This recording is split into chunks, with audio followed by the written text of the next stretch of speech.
I'm always curious about when you go from being a student to you're writing in your own voice, and what is the moment where you go, oh, I know how to do this and I figured something out. You know, it was interesting because Jody and myself both, I had written, I think, like 2 or 3 screenplays back in film school. So I moved here in '99 after I had gotten out of film school. And so I had scripts under my belt. They all were terrible, and then you present those and you get notes on why it's not good or why people wouldn't be interested. Why were those terrible? I think a lot of them were also just like, I hadn't even written a screenplay before up to that point. So some of it is just like you're proud of it because it was finished. But, I think with a lot of them, the rewriting of those scripts, like it wasn't there. It was like I had finished it, and to me, that was such an accomplishment that was enough. But the more you get into writing, it's like writing a script is nothing. Rewriting it is like the part that sucks, and that's the part that if you don't do that, that's, I think, what separates a good script from a bad script. And it's like, on Eastbound or Vice Principals, I mean, we go through, I'm not even exaggerating, like 60 drafts of an episode. Oh yeah, I mean, it's like, if you don't play with the material and push it and make sure that everything's there,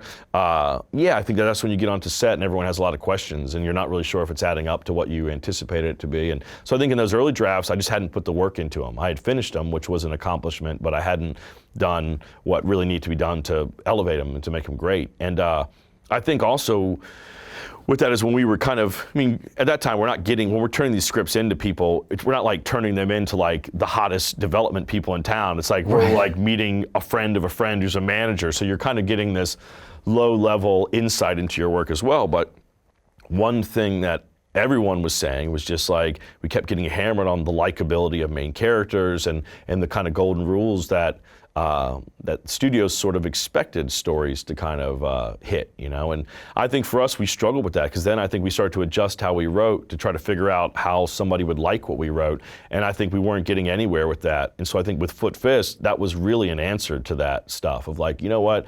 Everything that they're telling us of why this stuff doesn't work, we're just going to throw all that shit like right into their face and just really embrace something that goes completely against what we feel like we've been hammered since we've got out here with.